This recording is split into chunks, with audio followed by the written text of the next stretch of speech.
camarades peuple d'Afrique, Laurent Gbagbo nous parle. On écoute le président Laurent Gbagbo, s'il vous plaît. On est parti avec Laurent Gbagbo. Le combat est-il achevé? Non. Bien sûr que non. Il reste ainsi encore beaucoup à faire. Pour cela, il nous faut seulement ne jamais oublier que l'avancée de la démocratie dépend plus du comportement et des luttes de l'opposition que des faits et gestes du parti au pouvoir.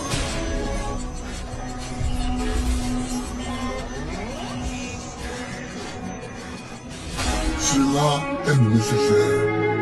Cela est nécessaire car nous devons agir pour nos libertés. Nous devons défendre nos libertés.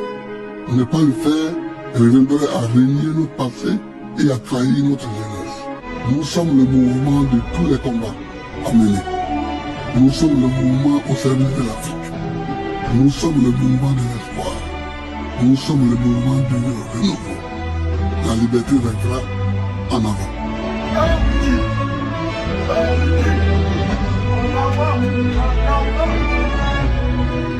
En avant. Oh les cœurs. Oh les cœurs. Oh les cœurs. Oh les cœurs. On y va. Chers camarades peu d'Afrique, vous avez écouté le Woody. Il ne parle pas trop. La démocratie en Côte d'Ivoire. L'instauration véritable de la démocratie et de l'état de droit en Côte d'Ivoire dépend de l'attitude de l'opposition et non des faits et gestes du parti au pouvoir. C'est profond. Le parti au pouvoir, là, il ne pense qu'à conserver, à protéger, à perpétuer le pouvoir. Il ne pense pas à la démocratie, il ne pense pas à l'état de droit, il ne pense pas au peuple. Alors que nous sommes le mouvement pour la liberté de l'Afrique. Nous sommes le mouvement pour la liberté de la Côte d'Ivoire. Nous sommes le mouvement de toutes les luttes dans le monde, en tout cas en Afrique et puis dans le monde, de toutes les luttes de la liberté. Laurent Gbagbo a parlé. Le 7, je l'ai regardé, hein. Il faut que ça soit noir de monde. Il faut que Petit Bassam soit noir de monde. Il faut que toutes les grandes artères de Port-Boué soient noires de monde. Sortez! Quoi? N'allez pas au travail. Personne ne va au travail. Personne ne va au travail samedi prochain. Personne. Moi-même, je ne peux pas. Moi-même, je serai assis pour ça, ça louer. Je serai en position pour ça, ça louer. Est-ce que vous comprenez ça? Frère, vous dites c'est un 10. Vous dites c'est un 10. Ne soyez pas découragés. La liste électorale qui est là, ça ne nous intéresse pas. Nous, mais ce n'est pas nous-mêmes qui demandons une nouvelle liste. Pourquoi la vieille liste froissée de Clubiel, là, il va nous afficher ça, ça nous fait quoi? Ça ne nous intéresse pas, ça ne nous regarde pas. Ça ne nous concerne ni d'Adam, ni d'Ève. On s'en tape de cette liste. Nous, on s'en fout de... Nous, on veut une nouvelle liste électorale.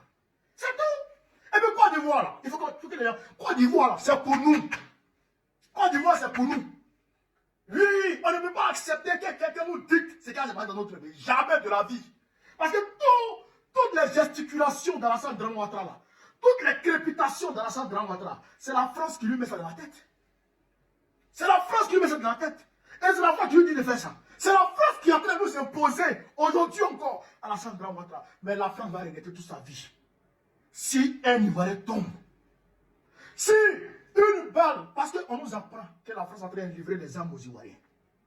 Oui, on nous apprend ça. Si un Ivoirien tombe sous une balle, les Français ils vont regretter pourquoi ils ont mis pied en Afrique. Pas encore seulement. Ils vont regretter pourquoi ils ont mis pied en Afrique. Parce qu'ils vont comprendre ce qui va se passer. Ils vont comprendre ce qui va se passer. Comment faire l'Afrique? Non, le Woudi a parlé. Vive l'Afrique libre. Vive le panafricanisme. Vive tous les présidents panafricains. Vive l'AES. Vive les leaders panafricanistes de l'AES. Capitaine Ibrahim Traoré. Les généraux Assimi Goïta et Tchani. Gbagbo, président de la République en octobre prochain.